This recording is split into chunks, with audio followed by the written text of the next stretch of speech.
حضور فرماتے ہیں جس نے قبر حسین کی ایک بار زیارت کی اس کو اتنا ہی اجر ملے گا جیسے کہ اس نے 1000 مرتبہ خود میرے ساتھ حج پڑھا ہو۔ اور جب کچھ دیر بعد جابر ابن عبداللہ انصاری کو ہوش آیا تو ان کی زبان پر یہ کلمات تھے، السلام علیکہ یا آل اللہ، السلام علیکہ یا ابن رسول اللہ، السلام علیکہ یا ابا عبداللہ الحسین علیہ السلام۔ اعوذ باللہ من الشیطان الرجیم، بسم اللہ الرحمن الرحیم۔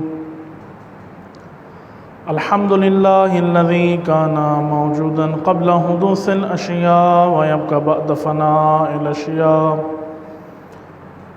تفرد بالاولیت والقدم ووسم كل شیء ما عداہ بالفناء والعدم کما قال عز شانہ، کل شیء حالک الا وجہہ وکل نفس ذائقۃ الموت، وقال كل من عليها فان ويبقى وجه ربك ذو الجلال والإكرام۔ سبحان الله سبحان من لا يخفى عليه اختلاف النيات ولا يعزب عنه معاصي العباد في الخلوات۔ سبحان الله الذي منه خلقه العباد وإليه المعاد، فمن يعمل مثقال ذرة خيرا يره ومن يعمل مثقال ذرة شرا يره۔ نشهد أن لا إله إلا هو الملك الذي لا ينازع في ملكه ولا يضاد في حكمه، يعذب من يشاء بما يشاء كيف يشاء ويرحم من يشاء بما يشاء كيف يشاء، تعذيبه المسيئين عدل وعفوه تفضل، ونشهد أن محمدا سيد المرسلين وخير المبشرين والمنذرين، صلى الله عليه وآله الهداة المهديين، من ركب سفينتهم نجا واهتدى ومن تخلف عنها ضل فغرق هوى۔ أوصيكم عباد الله بالاتسام بالتقوى، فإنه حبل المتين وعروة الوثقى، وبمبادرتكم الموت قبل حلوله وإعداد العمل الصالح قبل نزوله، فإنه وارد واقع نازل، وإن تفروا منه أو كنتم في بروج مشيدة۔ الله الله عباد الله، فإن كل حي في الدنيا إلى فناء وكل مدة فيها إلى انتهاء، فوا عجبا كيف هذه الغفلة، وإنما نحن كركب وقوف من أبناء السبيل، سيضرب عليه تبر الرحيل فيرتحلون أما قليل، وأسفا إلى متى تلك الرقدة ونحن في دار بالبلاء المحفوفة وبالغدر المعروفة، لا يدوم أهوالها ولا تسلم نزالها، العيش فيها مذموم والأمان فيها معدوم، كيف لا تعتبرون وإخوانكم قد سلخوا في بطون البرزخ سبيلا، وفقدت أجسادهم وأميت أخبارهم، عمدا طويلا جيران لا يتنانسون وحباء لا يتزاورون، وغربتا من بيت وحدتنا ومنزل وحشتنا ومحت حفرتنا ومفرد غربتنا ومصيبتا ومعصرة الطلب وعباد السفر وأقل الزاد وأنفسا، وإذا أسلمنا الأحباء إلى الملائكة الغلاظ الشداد، واحذرناه إذا انقطع ذكرنا عن خواتر الأحباء والأقرباء، وأكلت الدينان محاسننا وتسرمت الأعضاء، فليبكي الباكون قبل أن لا ينفع البكاء، وليستغفرن عن الخطيئات التي تحول بين الأمهات والآباء، إن أحسن الحديث وأبلغ الموعظة كتاب الله۔ اللهم صل على محمد وآل محمد۔ پروردگار عالم تمام مومنین کی عبادات کو قبول و منظور فرمائے، اور پروردگار تمام مریضوں کو صحت یابی عطا فرمائے۔ اللہ تعالیٰ تمام پریشان حال مومنین کی پریشانیوں کو دور فرمائے، اور پروردگار ہمیں عبادات میں خلوص پیدا کرنے کی توفیق عطا فرمائے۔ آج روز جمعہ 16 ستمبر اور قمری لحاظ سے 19 صفر المظفر، جو کہ 40 کے ایام ہیں، چہلہ میں امام حسین علیہ السلام کے ایام ہیں۔ آج خطبہ جمعہ کا موضوع اربعین حسینی ہے کہ امام حسن عسکری علیہ الصلوۃ والسلام فرماتے ہیں کہ مومن کی 5 علامات ہیں۔ مومن کی پہلی علامت یہ ہے کہ مومن جب نماز پڑھتا ہے تو بسم اللہ الرحمن الرحیم بآواز بلند پڑھتا ہے۔ مومن کی دوسری علامت یہ ہے کہ مومن 51 رکعت نماز دن میں بجا لاتا ہے۔ مومن کی تیسری علامت یہ ہے کہ دائیں ہاتھ میں انگوٹھی پہنتا ہے۔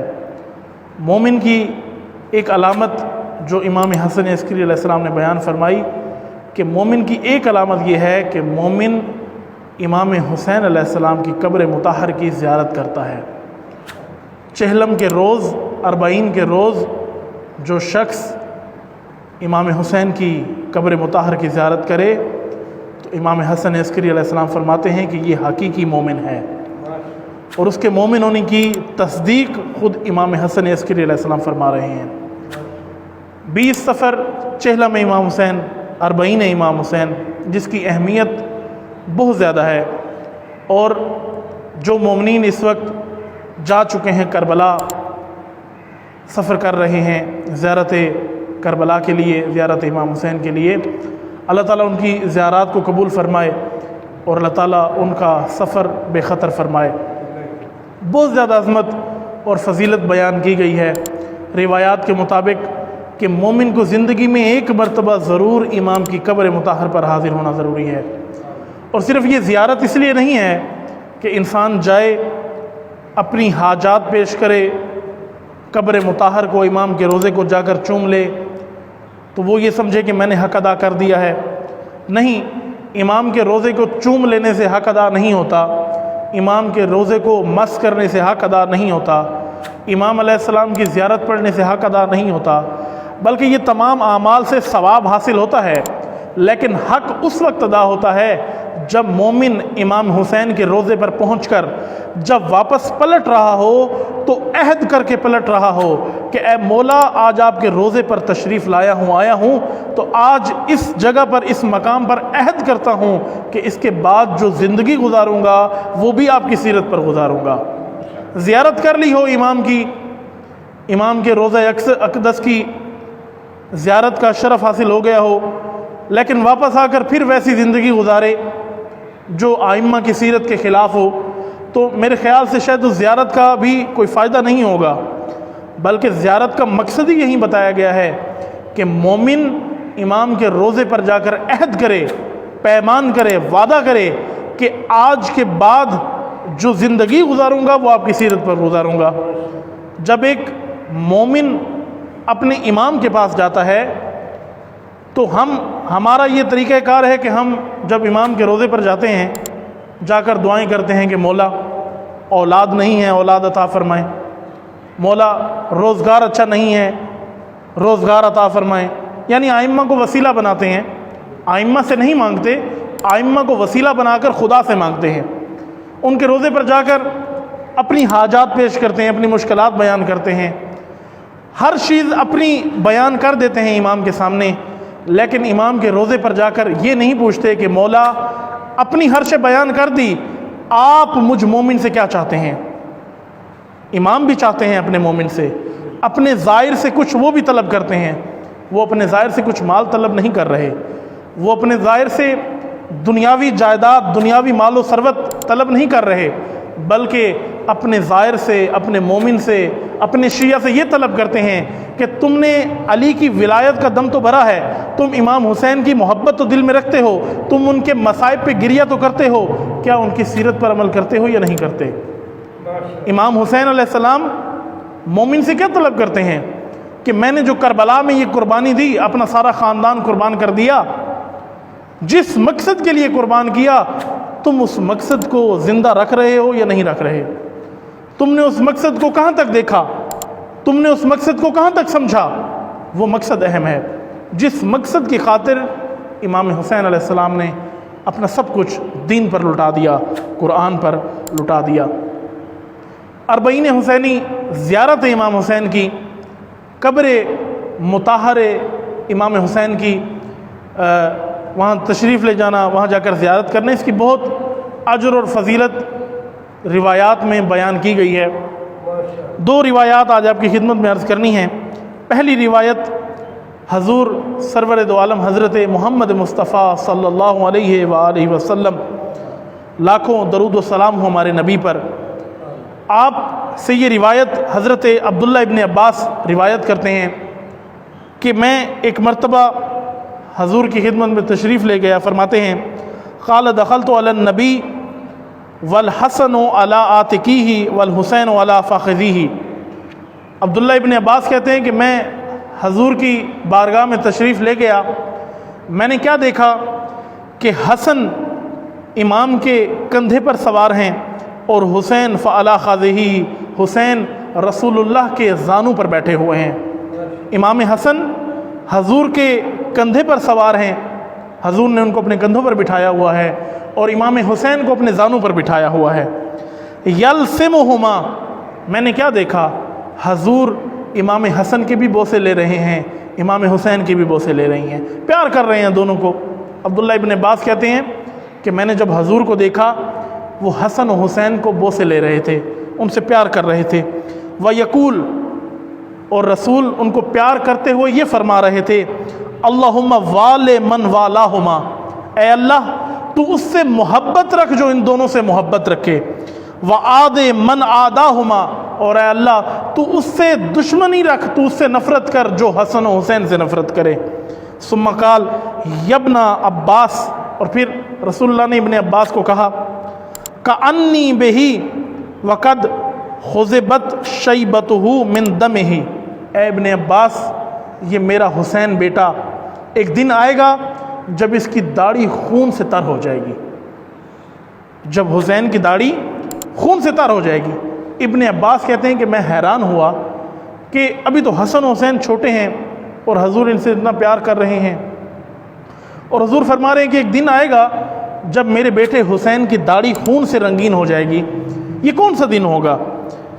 فرمایا، حضور فرماتے ہیں کہ اس کی داڑھی خون سے تر ہو جائے گی، یدعو فلا یجاب، یہ لوگوں کو مدد کے لیے پکارے گا لیکن کوئی اس کی مدد کو نہیں آئے گا، وَيَنْتَصِرُ فَلَا يُنْتَصَرُ، یہ لوگوں کو نصرت کے لیے بلائے گا لیکن کوئی وہاں مدد کرنے والا نہیں ہوگا۔ قُلْتُ مَنْ يَفْعَلُ ذَلِكَ، ابن عباس نے جب یہ بات سنی تو ابن عباس کہتے ہیں کہ یا رسول اللہ یہ کون لوگ ہوں گے جو حسین پر اتنے ظلم اٹھائیں گے اور حسین کی داڑھی خون سے رنگین ہو جائے گی؟ حضور نے فرمایا قال شرار امتی ما لہم لا انا لہم ہم اللہ شفاعتی، یہ میری امت کے شریر اور شیطان ترین لوگ ہوں گے، مفسد لوگ ہوں گے میری امت کے جو میرے اس بیٹے کو، اس نواسے کو قتل کریں گے۔ اور یاد رکھو ابن عباس، وہ لوگ، وہ شیاطین، وہ مفسد، ان کو میری شفاعت حاصل نہیں ہوگی، جو میرے بیٹے کو شہید کریں گے اور اس پر اتنے ظلم اٹھائیں گے ان تک میری شفاعت نہیں پہنچے گی۔ ثم قال یبن عباس، اور پھر حضور نے ابن عباس کو ایک اور بات بتائی، فرمایا ابن عباس یاد رکھنا من زارہ فکأنما زارنی، جو حسین کی قبر کی زیارت کرے گا کأنما زارنی، اس نے ایسے ہی عمل انجام دیا جیسے اس نے میری قبر کی زیارت کی، جیسے اس نے میری زیارت کی۔ فکأنما زارنی، جس نے حسین کی زیارت کی وہ ایسے ہی ہے جس نے مجھ محمد رسول اللہ کی زیارت کی۔ فرمایا ومن زارنی، اور جس نے میری زیارت کی فکأنما زار اللہ، اور جس نے میری زیارت کی ایسے ہی ہے جس نے اس نے اللہ کی زیارت کی۔ وحق الزائر علی اللہ ان اللہ یعذبہم بالنار، اور زائر کا یہ حق بنتا ہے کہ اللہ اس کو اپنے عذاب سے دور کر دے گا، اس کو جہنم کے عذاب سے اللہ دور کر دے گا۔ فرمایا جس نے حسین کی زیارت کی اس نے میری زیارت کی، اور جس نے میری زیارت کی اس نے اللہ کی زیارت کی، اور جس نے اللہ کی زیارت کی اس شخص کو خدا جہنم میں نہیں ڈالے گا بلکہ جہنم کی آگ سے دور رکھے گا، اور اللہ تعالیٰ اس کو جنت نصیب فرمائے گا۔ یہ ایک روایت حضور سرور دو عالم نے زیارت امام حسین علیہ السلام کے لیے عرض کی کہ اتنی فضیلت اور اتنی اہمیت ہے امام حسین کی زیارت کرنے کی۔ آپ توجہ فرمائیں، جو لوگ جنہوں نے کربلا میں امام حسین کو شہید کیا یہ لوگ نہیں جانتے تھے کہ امام حسین کے بارے میں حضور نے کیا فرمایا تھا؟ سب جانتے تھے۔ کیا انہوں نے یہ حدیث نہیں سن رکھی تھی الحسین منی وانا من حسین؟ کیا انہوں نے یہ حدیث نہیں سن رکھی تھی کہ ان الحسین مصباح الہدیٰ والسفینۃ النجاہ، کہ حسین ہدایت کا چراغ ہے، نجات کی کشتی ہے؟ یہ سارے اہل بیت کے فضائل ان لوگوں نے سن رکھے تھے، لیکن ان سارے فضائل سننے کے بعد وہ کون سی چیز تھی جس نے ان لوگوں کو اہل بیت کے مقابل لا کر کھڑا کر دیا؟ کیا؟ دنیا کی لالچ، دنیا، مال ثروت۔ اہل بیت کا ساتھ نہیں دیا، اہل بیت کے دشمنوں کا ساتھ دیا، بنو امیہ کا ساتھ دیا، یزید اللعین کا ساتھ دیا۔ کس کے مخالف کھڑے ہو گئے؟ حسین ابن علی کے مخالف۔ کس کے مخالف کھڑے ہو گئے؟ جو روایات میں ہے کہ امام حسین جب بارگاہ رسول اللہ میں تشریف لاتے، امام حسین جب آتے رسول اللہ کی خدمت میں، رسول اللہ استقبال کے لیے کھڑے ہو جاتے، اپنے زانوں پر بٹھاتے، اپنے کندھوں پر سوار کرتے، ان کے چہروں کو بوسہ دیتے۔ کہ یہ امت نے یہ چیزیں نہیں دیکھی تھیں؟ بالکل دیکھی تھیں، لیکن اس امت نے رسول کی آل کو بھلا دیا اور آل امیہ کے ساتھ کھڑے ہو کر آل رسول کو شہید کر دیا۔ دوسری روایت امام جعفر صادق علیہ السلام سے ہے، درود پڑھے محمد و آل محمد کی ذات پر، اللہم صلی علی محمد و آل محمد۔ یہ روایت حنان ابن صدیر ایک راوی ہیں، یہ کہتے ہیں کہ میں نے اپنے والد سے یہ روایت سنی اور میرے والد فرماتے تھے کہ امام صادق علیہ السلام نے فرمایا کہ تم بتاؤ کہ کیا تم روز قبر حسین کی زیارت کرتے ہو؟ توجہ فرمائیے گا اس حدیث کی طرف۔ امام صادق نے اپنے صحابی سے پوچھا کہ کیا تم روزانہ قبر حسین کی زیارت کرتے ہو یا نہیں کرتے؟ اس نے کہا فرزند رسول میری جان آپ پر فدا ہو، روزانہ تو میں زیارت نہیں کرتا۔ کہا پھر ہر جمعہ کے جمعہ زیارت کرتے ہو؟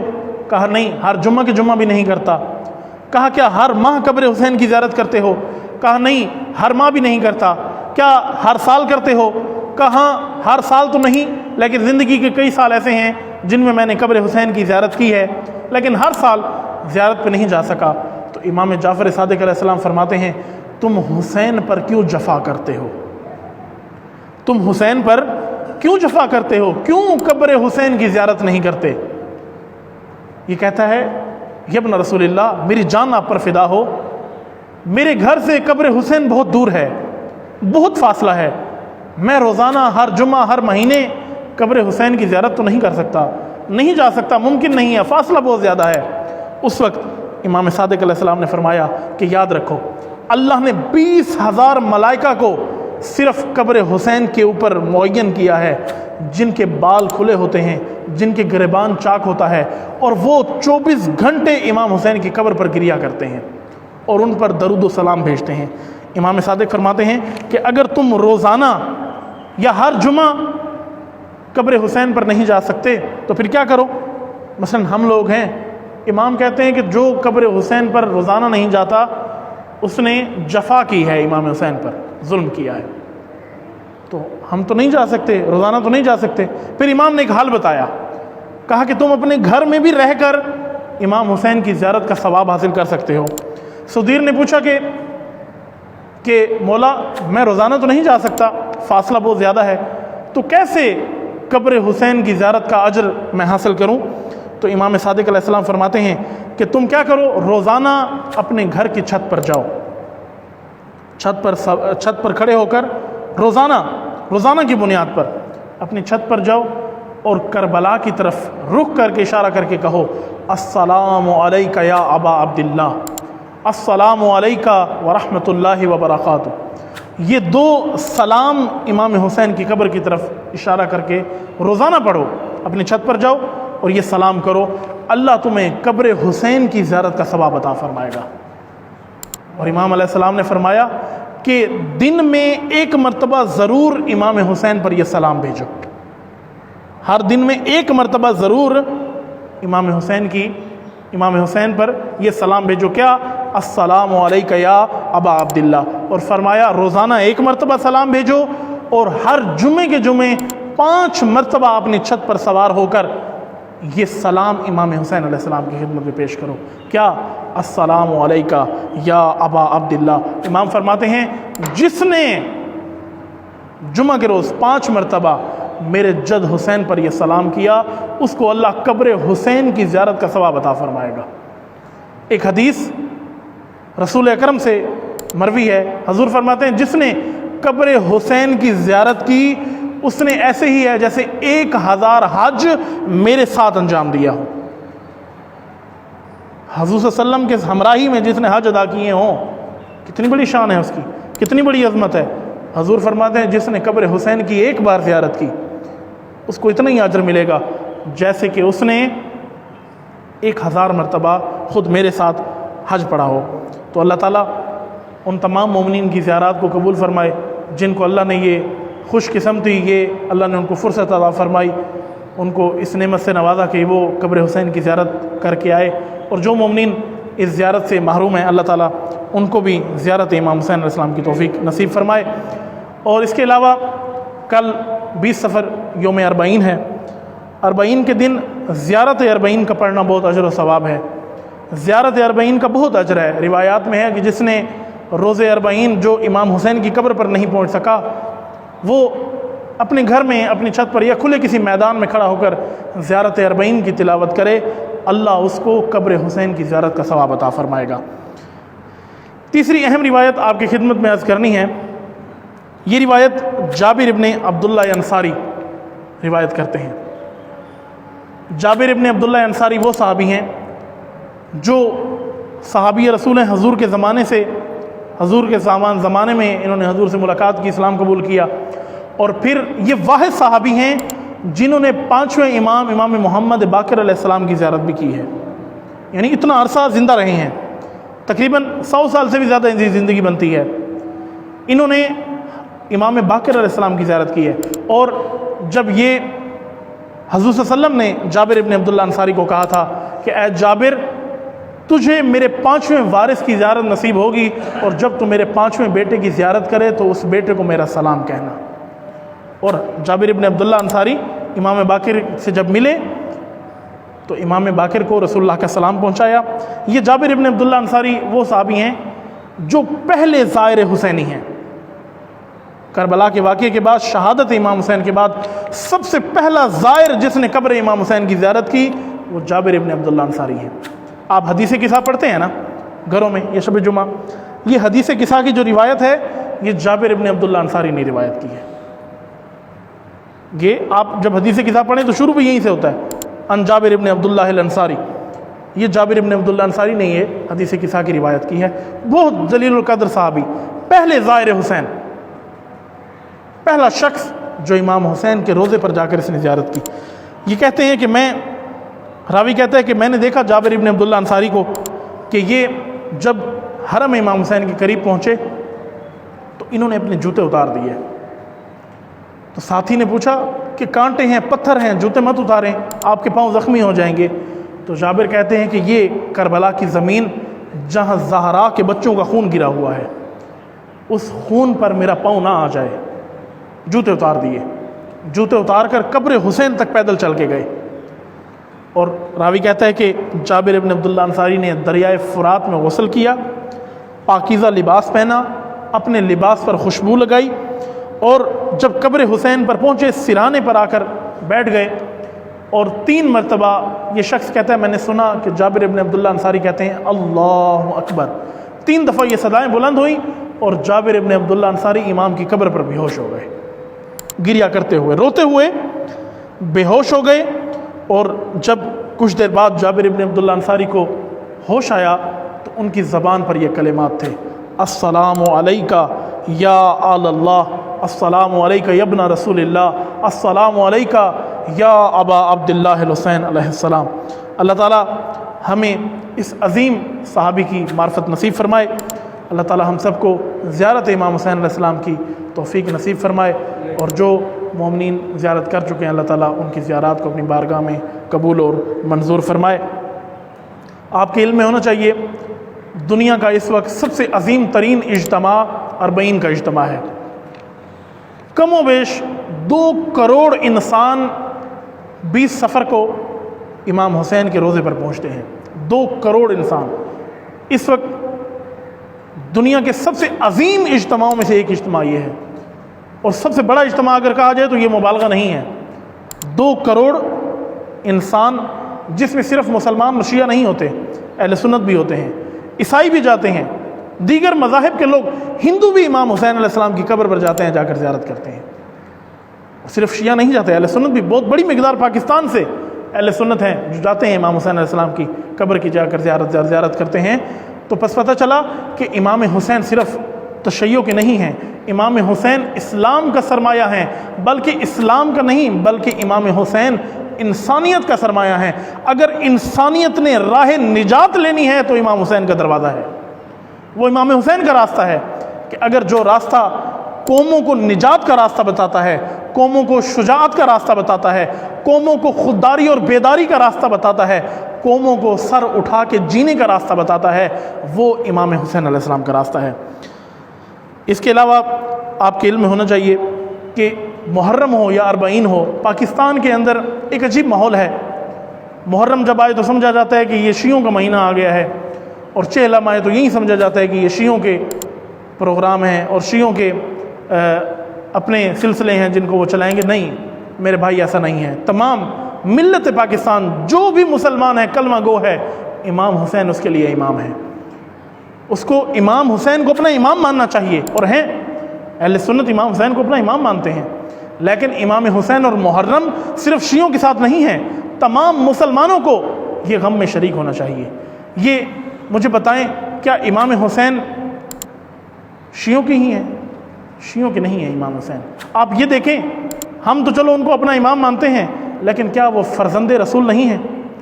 کیا وہ فاطمۃ الزہرا کے بیٹے نہیں ہیں؟ کیا وہ علی مرتضیٰ کے بیٹے نہیں ہیں؟ تو امام حسین صرف شیعوں کے سرمایہ نہیں، اہل سنت کا بھی ہیں۔ اہل سنت بھی اپنے طریقے سے منائیں، اگرچہ وہ ماتم نہیں کرنا چاہتے نہیں کریں، لیکن امام حسین کا ذکر کریں، امام حسین کا سوگ منائیں، کیونکہ حضور صلی اللہ علیہ وسلم نے فرمایا، جس نے حسین کو اذیت دی اس نے مجھے اذیت دی، اور جس نے مجھے اذیت دی خدا کبھی اس سے راضی نہیں ہو سکتا۔ بس آپ جب بھی دیکھیں عزاداری کے پروگرام آتے ہیں پاکستان میں، سازشیں شروع ہو جاتی ہیں عزاداروں کے خلاف، FIRیں کٹنا شروع ہو جاتی ہیں، مختلف علاقوں کے اندر مجالس پر پابندی لگا جاتی ہے، جلوسوں کو روکا جاتا ہے تاکہ اس عزاداری کو محدود کیا جا سکے۔ یاد رکھیں، 1400 سال سے عزاداری پر پابندیاں لگتی آئی ہیں، مصیبتیں ڈھائی گئی ہیں، ہر ظالم نے عزاداری کو بند کرنے کی کوشش کی، وہ مر گئے جو عزاداری کو مٹانے والے تھے۔ تو آج تو شیعہ کروڑوں میں ہیں، آج تو اس سلسلہ رک نہیں سکتا۔ اس وقت اگر یہ عزاداری اور یہ مشن کربلا، یہ حسینی اگر مٹنا چاہتے اور مٹ جاتے تو کربلا میں ہی مٹ جاتے۔ کربلا میں جتنے ظلم ہوئے، اگر امام حسین کے ماننے والوں نے مٹنا ہوتا تو کربلا میں مٹ گئے ہوتے۔ امام حسین کے ماننے والوں کو مٹانا آسان نہیں ہے۔ اب جب کہ عزادار کروڑوں کی تعداد میں ہیں، حسینی کروڑوں کی تعداد میں ہیں، تو یہ خام خیالی ہے ان لوگوں کی کہ عزاداری کو محدود کیا جا سکتا ہے یا عزاداری کو ختم کیا جا سکتا ہے۔ عزاداری بڑھنے کا نام ہے، عزاداری کم ہونے کا نام نہیں ہے۔ ملک بھر میں جہاں جہاں عزاداریاں ہو رہی ہیں، جہاں پر عزاداری کے اہم پروگرام ہو رہے ہیں، پروردگار ان تمام عزاداروں کی حفاظت فرمائے، اور اللہ تعالیٰ ان کی اس عزاداری کو اپنی بارگاہ میں قبول و منظور فرمائے۔ اپنی عبادات کی قبولیت کے لیے مل کر بآواز بلند تر صلوات پڑھیں۔ اللہم صلی علی محمد و آل محمد۔ اعوذ باللہ من الشیطان الرجیم، بسم اللہ الرحمن الرحیم۔ والعصر ان الانسان لفی خسر الا الذین آمنوا وعملوا الصالحات وتواصوا بالحق وتواصوا بالصبر۔ اللہم صلی علی محمد و آل محمد۔ اللہم صلی علی محمد و آل محمد۔ اللہم صلی علی محمد و آل محمد۔ ان اللہ و ملائکتہ یصلون علی النبی یا ایھا الذین آمنوا صلوا علیہ وسلموا تسلیما۔ صلی علی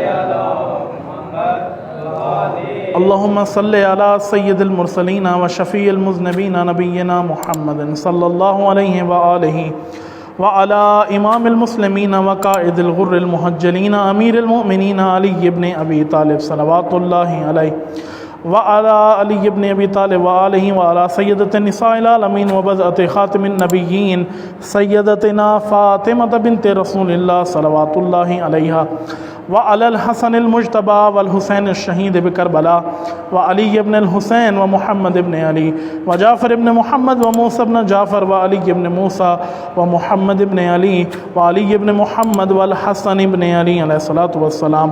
اللهم صل على مولانا صاحب الزمان ماهي آثار البدء والطغيان هادم بنية الشرك والنفاق حاسد الفروع بغي والشقاق صلوات الله وسلامه عليه وعلى آباء الكرام متصلت ليالي والأيام.